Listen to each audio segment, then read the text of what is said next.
Hey everybody, this is Mr. Storm. In this video, we're actually going to make something cool. Last week we played around with all of the tools, and well, not all of the tools, but many of the tools in SketchUp. This week we're actually going to create something that resembles something that we know about in real life. We're actually going to create a tiny house. So I'm going to open up a new SketchUp thing here.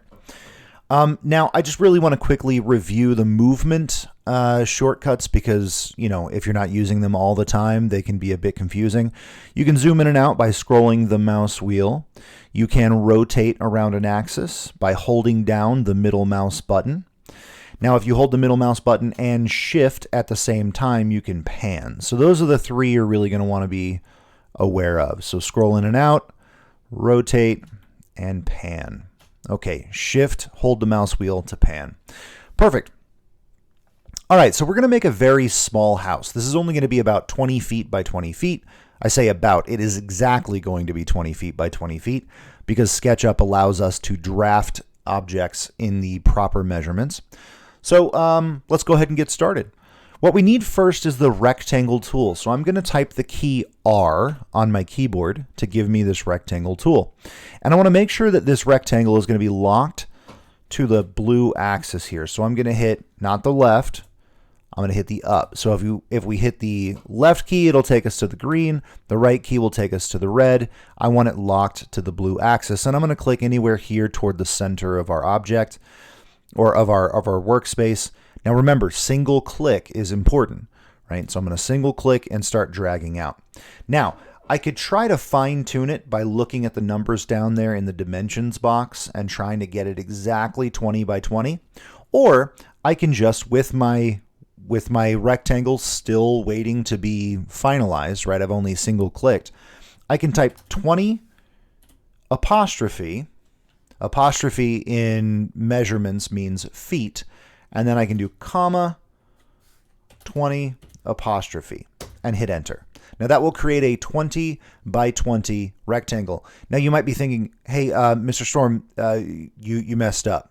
Okay, it's a lot longer than it is tall, I guess, or deep is probably the best word to use there. But that's definitely not a square. That's a rectangle. Check it out, right? Remember, this is a perspective tool. So if we're looking at it from a flat perspective, we're going to get a shortened depth, right? So it is actually a 20 by 20 rectangle. So we're good to go. This is going to be the foundation of our house. Now, we don't actually want to start by extruding this all the way up and make a full solid 3D block, right?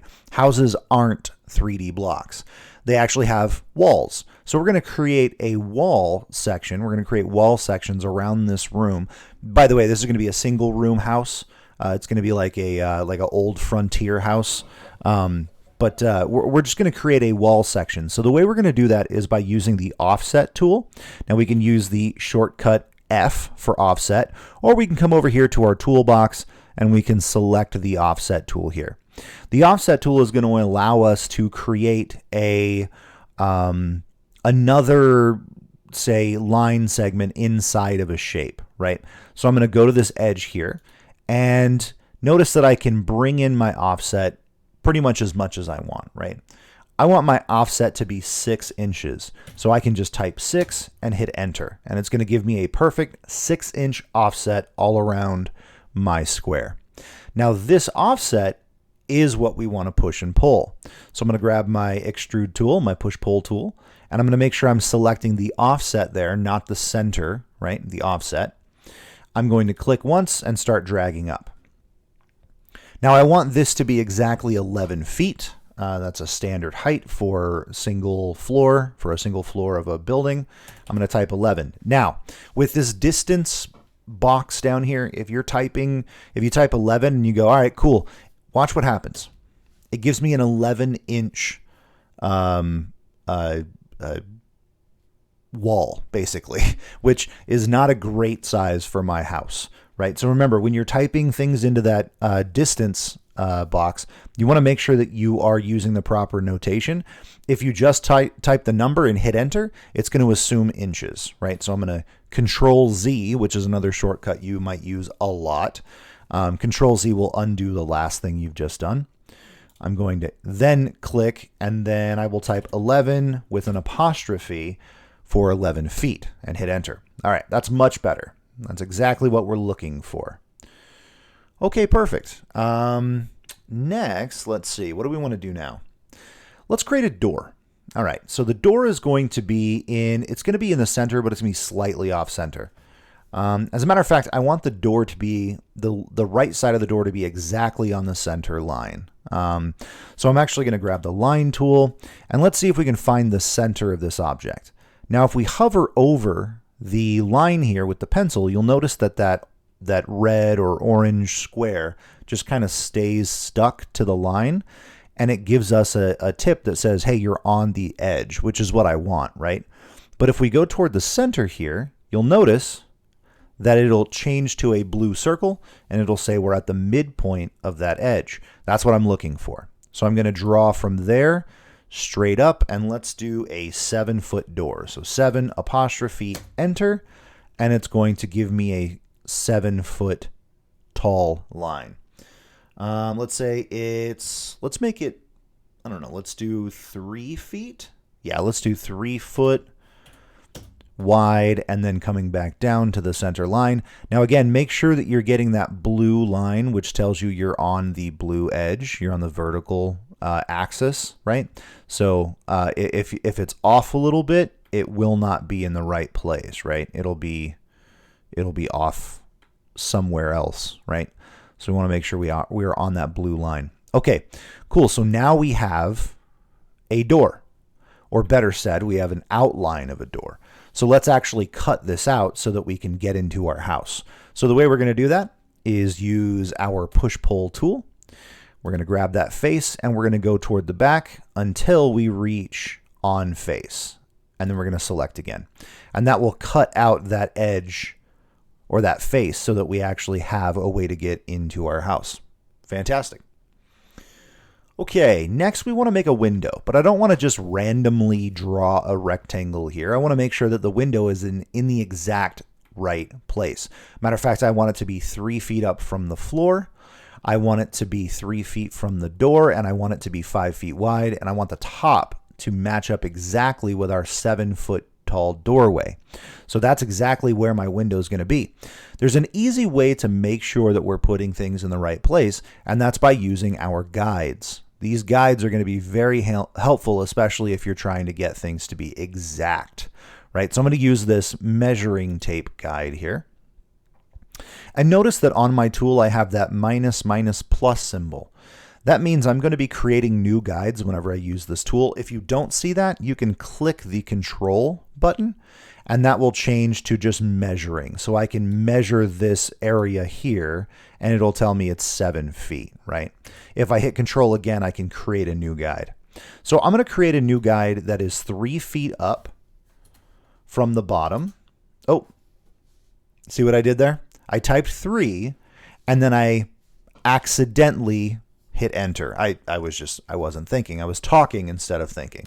So my guide is now 3 inches. I don't want that. So there's a quick way to get rid of it. You can use your eraser tool, drag it over the line, make sure it's selected, and then it will go away. Okay, so I'm going to go back to my guide, and we'll do this the right way. So I'm going to select here, start going up, and then I'm going to type 3 apostrophe and hit enter. Okay, so now I have a guide at 3 feet up from the ground. Okay, so I know that's where the bottom of my window should be. Let's create another guide to 7 feet. And see, I can try to like fine tune it and make it get to be exactly 7, or I can type 7 apostrophe enter, and it'll make it exactly 7 feet, right? So now my guide is at 7 feet and 3 feet, so I know the top and the bottom. Let's actually get the 3 feet from the edge of the door distance, so 3 apostrophe enter. Now we have the left side, and then we want it to be 5 feet across. So we'll click there, and we'll go out, we'll go 5 apostrophe enter, and now we have guides that are outlining our window. Perfect. So the last thing we need to do is use our rectangle tool and draw out using those guides, and now we have the shape or the outline of our window. Now we may not need these guides anymore, so I'm going to go ahead and get rid of them. Just remember your eraser tool, and then you can just click and drag over all of the guides and let it go, and it'll get rid of all those. So it's pretty easy to use. Okay, I'm going to grab my push-pull tool, and I'm going to get rid of that window. So now we have a window in our house. Perfect. Well, not quite so perfect. Right now, we want to make sure that this house doesn't get rained on. So we need a roof. First, let's actually add a ceiling. The reason why is because if you are inside of this house, this isn't going to matter for this project, but it's just an interesting thing to think about. All of your SketchUp projects, you should imagine that they're going to be used by a real designer who's going to be using your plans to develop a project. We actually want a ceiling here because we're going to put a sloped roof on here, and we don't want to go in the house and look up and see the sloped roof. We want an actual ceiling to our room. So I'm going to hit rectangle, and I'm just going to put a ceiling across the top of this, right? So now we have a ceiling. Makes it feel a little bit nicer. And then I actually want to group this whole object together. Now here's why. SketchUp considers objects to be, let's say, sticky, right? So I'm going to create, let's create a square here, and then I'm going to create another square over here. Okay. And then I'm going to move, where's my move tool? Let's push pull. There we go. Move. I'm going to move this object. Oh, hello. Oh, I don't want the whole face. I want the object. Oh, hello. Wow. This was supposed to be an easy example, but it's not. Okay. That's not my move tool? Yeah, it is. It's my move tool. Okay. What is going on here? Anyway, I have made an abomination. Okay, so here's what I was trying to demonstrate. Basically, if you put shapes together, they will morph and shape. They will morph into each other and create new shapes. So like this shape now is actually mixed together with the other box. And if I were to move this, if I could figure out how, I can't remember. If I were to move this, there we go.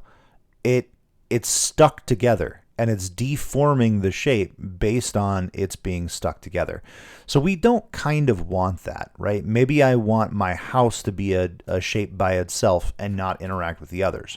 So what I want to do is I want to group it so that it's one individual object and it's not movable or interactable with other objects. So I'm going to select the whole thing.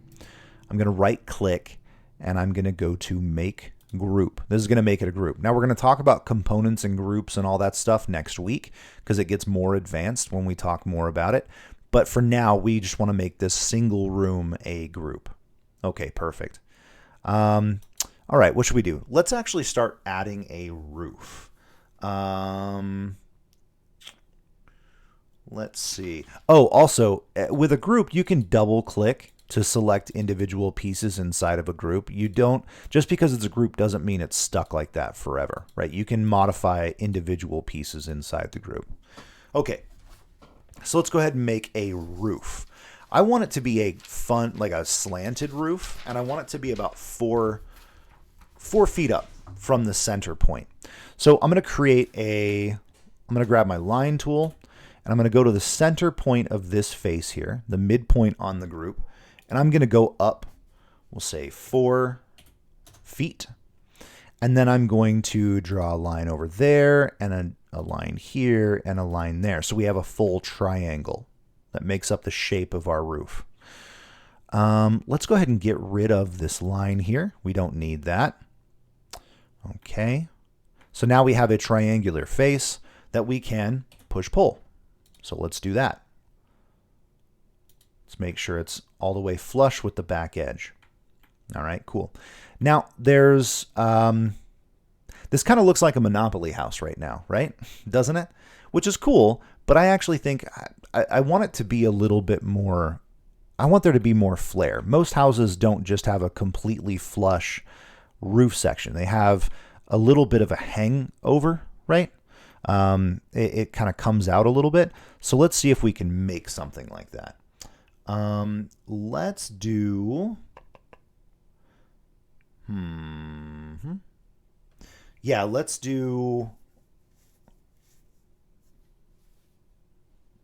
offset the inside of this triangle. Let's do that. So F, and we'll do, oh, it's coming out from the center because I clicked in the center. Let's see if 4 inches would look, yeah, there we go. So 4 inches looks pretty good to me. So we're going to do 4 inches there. And then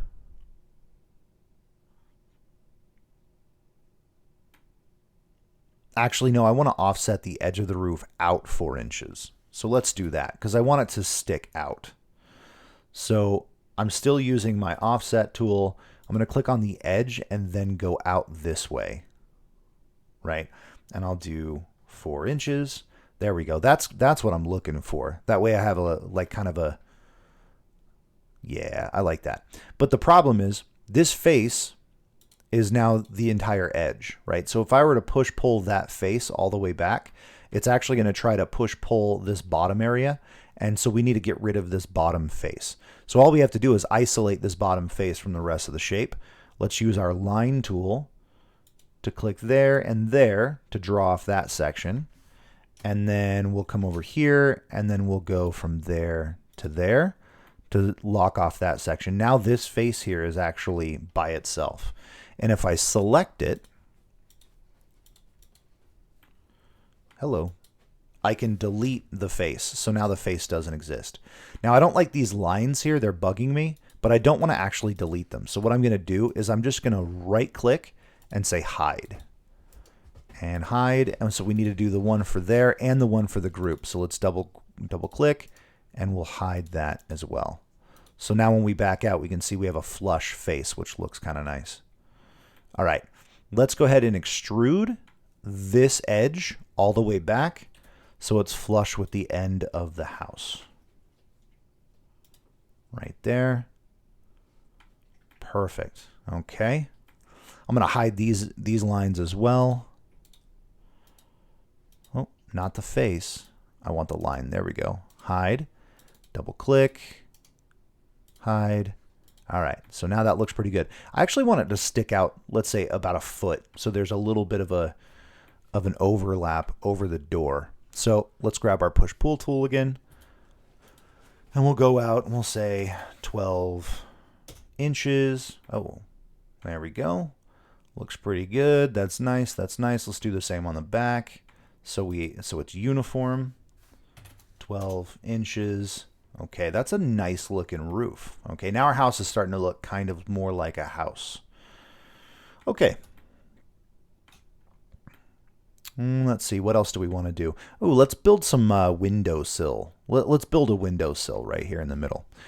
So this window, we don't want it to be open all the time. We want an actual windowsill.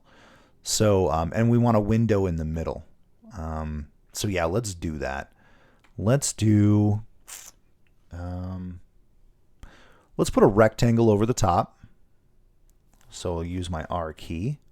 Let's draw a rectangle over the front of this window, and then use the extrude tool or the offset tool to give it a, let's say, 2-inch windowsill, right?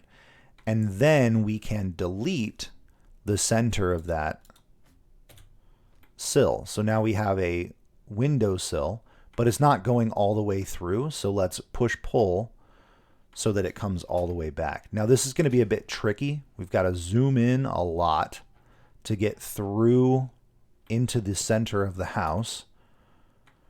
Okay, so now I'm inside. Oh, hello. I zoomed out a little bit. It's going to feel like you're not doing much if you're stuck in the middle of a wall segment and you're trying to zoom in. Zoom is really slow when you're, for some reason, when you're inside of an object. Like I'm zooming a lot now. but if you're not, it's actually fast. I don't know. It's you just got to get used to it. Anyway, so we're on the inside of our house here. I'm going to use push-pull to bring it to the edge. So now we have a windowsill around the inside of our window. Looks good.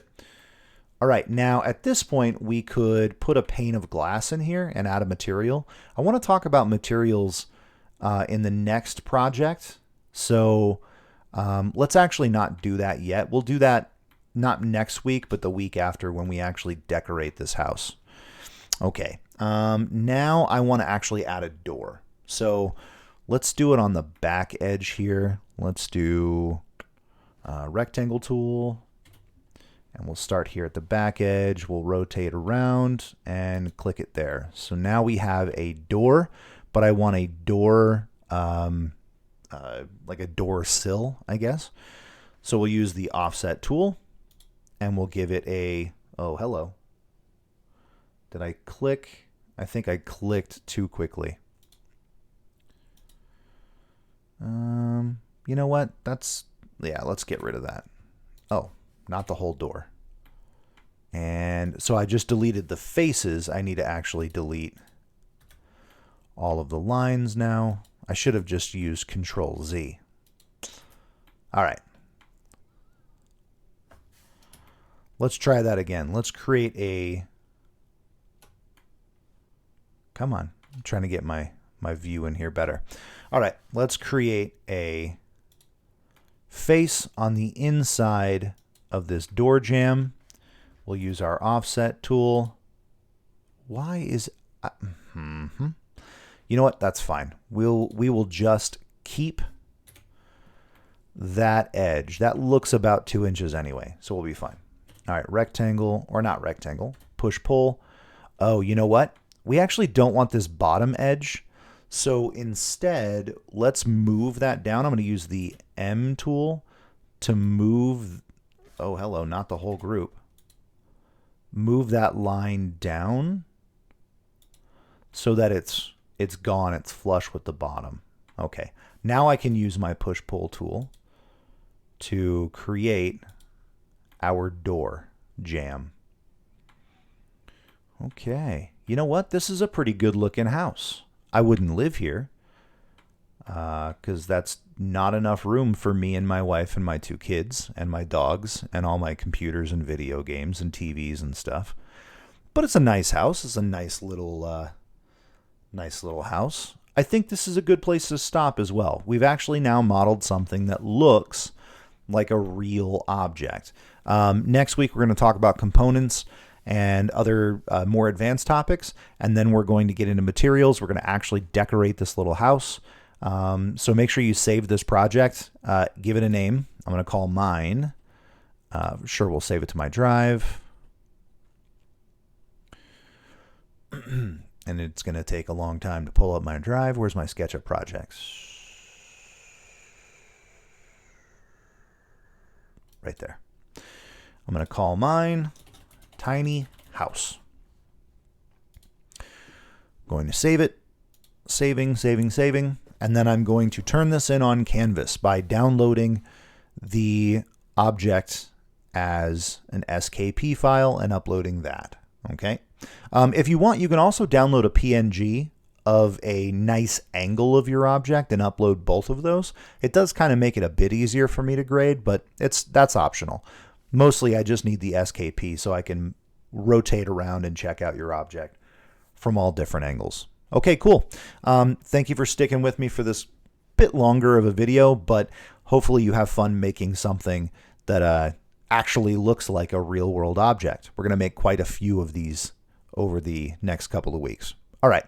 See you later. Bye.